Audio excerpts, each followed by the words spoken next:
Hello guys! Isang magandang hapon po ulit sa inyong lahat. Muli, ako po ang inyong Kuya Emil and this is Kopiko TV.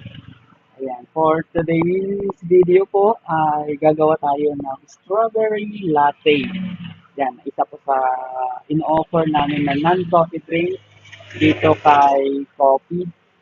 Alternative for those who do not drink coffee and then for those kids na bawal sa kanila ang kape.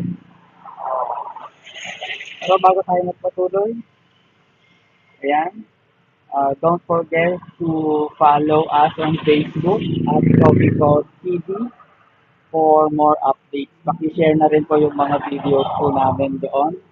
And without much further ado, let's get it on and start making delicious strawberry latte. Ayan. Unahin natin na ilagay yung tubig na 200 ml of water. Purified water ang nilalagay natin.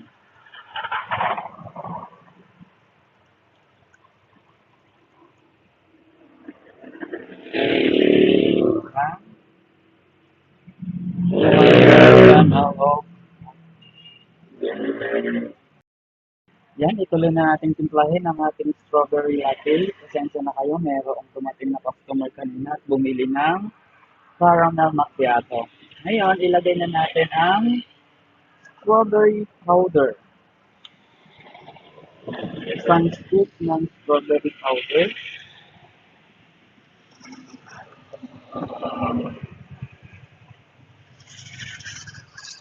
At haluin natin maigi hanggang sa matunaw ang powder. Ayan, naaamoy ko na ang amoy ng strawberry.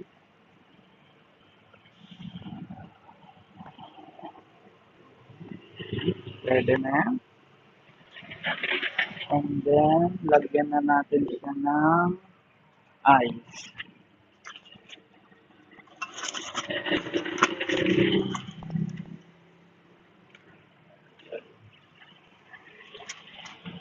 Ayan.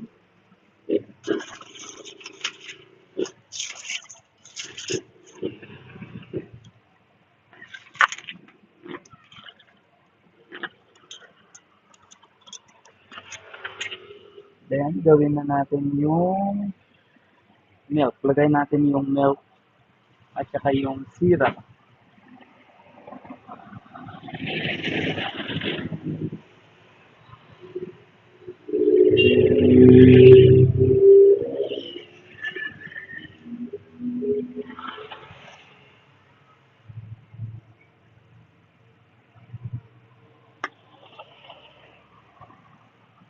Then, of course, yung ating vanilla na pinaka-the best. Pinaka-the best. The best na i-mix for fruit latte. Kasi sinubukan ko yung ibang mga syrup. Iba yung lasa niya. Mas masarap pa rin kapag ang ilagay natin na syrup is vanilla. Then haluin natin maigi.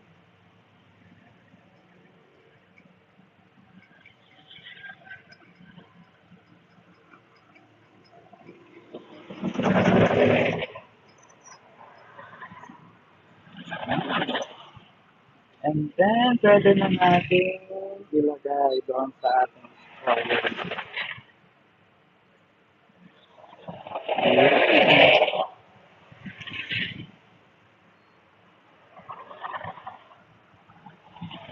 Ganda ng kulay yung strawberry.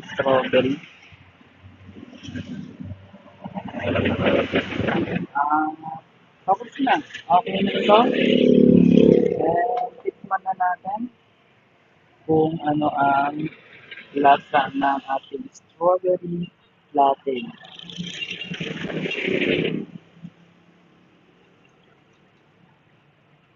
Yun, siyempre bago natin inumin, picturean muna natin. Ayan, tikman na natin. I-mekos-mekos na natin ito. At wag nang patagalin para matikman na natin ang strawberry latte ni coffee.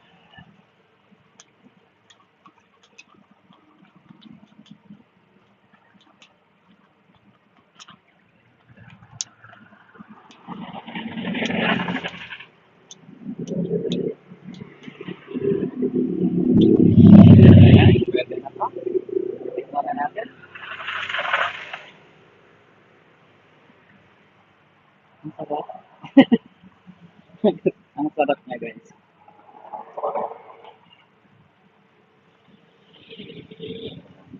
Nakakapawi talaga ng init ng panahon. Kailangan natin ng malamig na inumin kapag sa ganitong mga summer.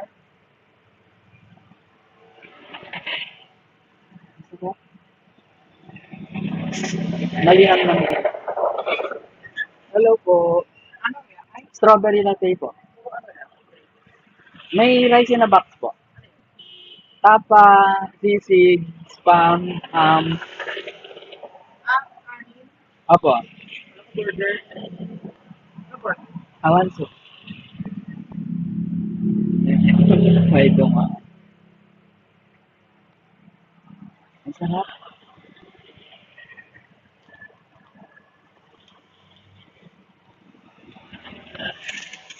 Sulit na yung 50 pesos nyo dito, guys.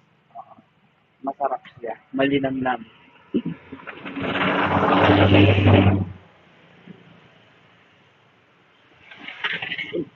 Alam, kumusta?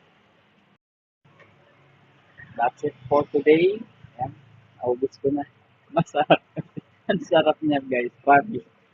Halina kayo at tikman ninyo. Bye-bye!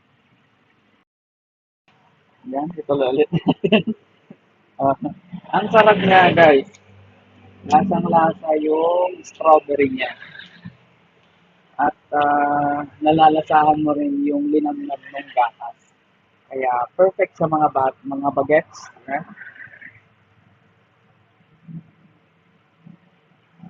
Ang sarap niya. Perfect na panlaban sa summer heat this coming summer. Although February pa lang pero yung init ng panahon ay summer niya. Kaya kailangan natin ng panlaban sa matinding init para iwas heat stroke at iba pang mga sakit na dulot ng init ng panahon, sobrang init ng panahon. Let us always stay hydrated para iwas sa anumang sakit at anumang banta sa ating kalusugan. Lalong-lalo na ngayon at sobrang init ng panahon.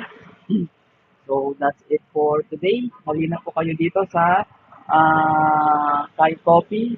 Nandito lamang po kami sa harapan ng Shell Magsingal at tabi ng Magsingal District Hospital.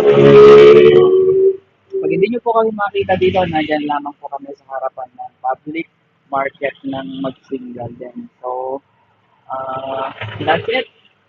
Lagi nating tatandaan na ang buhay ay parang kape lamang yan, mga kaibigan. Minsan mainit, minsan malamig, minsan matamis, minsan mapait naman, malinamnam, yan, creamy. Pero kahit gaano man kahirap ang buhay, ano man ang pagdaanan natin sa buhay, o gaano man kapait, parang kape lang din. Di ba? Kahit gaano man kapait ang kape, at the end of the day, masarap pa rin siya. And there's more to enjoy in this life. Let's get it on! Bye-bye! Ayan, naubos ko na. Halina kayo at tikman ninyo. Bye-bye!